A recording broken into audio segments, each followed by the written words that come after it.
பெரியோர்கள் சிறியோர்கள் என்னை போன்ற நாடகக்கலா ரசிகர்கள் நானாகிய இந்த காஞ்சிபுரி பட்டணத்தை ஆண்டு காடூர் மகாராஜனுடைய மந்திரி காடராஜன் என்பவர் காஞ்சிபுரி பட்டணத்தை அரசாண்டு கொண்டிருக்கும் நாளையில்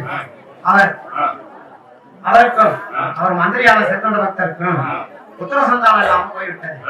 அதனால் அவர் 12 வருஷம் காசி யாத்திரை சென்று அங்கே சில விரல்கள் எல்லாம் எடுத்துக் கொண்டுட்டு வந்து மந்திரியான செல்கொண்டனிடம், மந்திரி, நாம் இருவருக்கும் இந்த காஞ்சிபுரி பட்டணத்தை அரசாங்கம் என்ன பையன், நாம் இருவருக்குமே புத்திர சந்தானம் இல்லாமல் போய்விட்டது.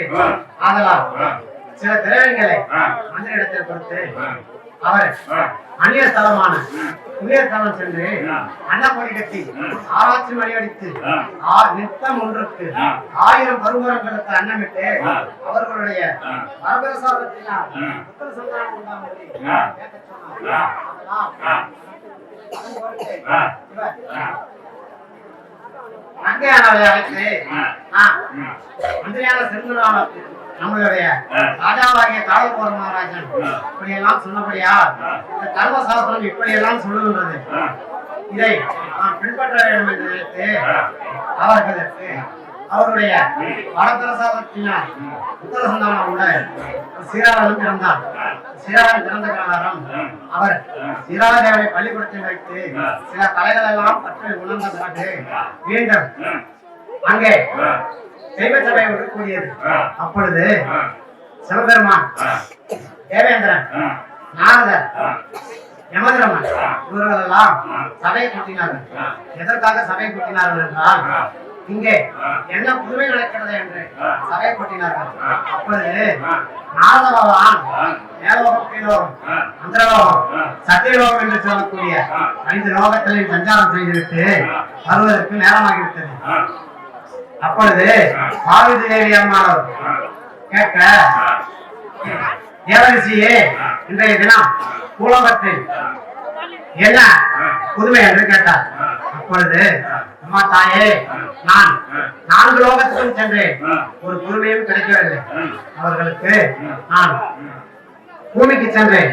அங்கே திருச்செங்காட்டாங்குடி என்ற ஒரு சிற்ற ஊரில் சிறுதொண்டனானவன், மாமாத்திரருடைய வம்சத்தில் பிறந்த சிறுதொண்டனானவன் அவருடைய மனைவி நங்கையும் நித்தம் ஒன்றுக்கு 1000 கண்ணுமிட்டு வருகிறார்களாம். 1000 மரங்களில் ஒரு மரங்கள் குறைந்தால் கூட 3 நாள் 6 பொழுதானாலும் அவர் மனைவியும் தானும் அண்ணன் உண்ட மாட்டார்களாம். இதுதான் அதிசயம் என்று சொன்னார். உடனே பகவான் சொன்னார், தேவர்களா, இன்று முதல் இருந்து நாம் அந்த சிறுகுல பக்தனானவனையும் அந்த வெண்காட்டு நங்கையையும் பரிசோதிக்க வேண்டும் என்று நினைத்து நமது நாடகத்தை ஆரம்பிக்க வேண்டும் என்று சொன்னார். உடனே பார்வதியானவர், சுவாமி, அப்பேற்பட்ட புண்ணியவான் இந்த பூமியில் இருக்கிறாரா? அவர் யாராதான் இருக்க வேண்டும், நாம் போய் பார்க்க வேண்டும் என்று சொன்னார்.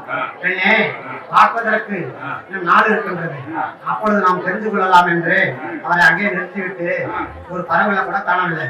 அப்படியானவர் சிறுதொண்டனானவர் இன்றைய தினத்தில் நமது மனத்தில் நித்தம் 1000 பருமரங்கள் வந்து அன்னம் வச்சு விட்டு போவார்களே, இன்றைய தினத்தில் ஒரு பருவங்களை கூட காணவில்லையே, என்ன செய்வோம் என்று தன் மனைவியிடத்தில் குழம்பி கொண்டு, தன் மனைவியை, நீ நமது மனத்தில் இருந்து யாராவது பருமரங்கள் வந்தால் அவரை அஞ்சு பாய்ந்து அன்னம் வசித்துக் கொண்டிரு, நான் வெளியூர் பதிகள் எல்லாம் சென்று தேடி பார்த்து வருகிறேன் என்று சொல்லிவிட்டு 4 திசையையும் தேடி ஒரு பறவைகளை கூட காணாமல் மீண்டும் மனது சோகமாகி மீண்டும் தன் மனைவியான திருவன்காட்டு நங்கையிடம் வந்து சொல்லுகிறேன் தாங்க.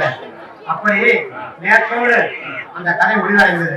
இன்று மீண்டும் திருவந்தானவர் 4 திசையிலெல்லாம் தேடி பார்த்துவிட்டு தன் மனத்தை நாடி வந்து தன் மனைவியான திருவன்காட்டு நங்கையிடத்தில் நடந்த விவரங்களை சொல்வது இன்றோடு கதை.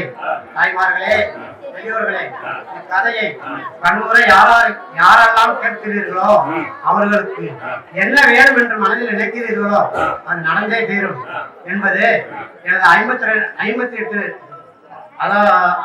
என்னுடைய 58 வயதான அனுபவம். இதுதான் உண்மை. அதுபோல யாரா இருந்தாலும் தயவு செய்து இந்த கதை, இந்த புண்ணிய கதையை அதை கேட்குமாறு தாழ்ந்த பணிவோடு கேட்டுக்கொள்கிறேன். பழனி மாமலைகளில் வாழும்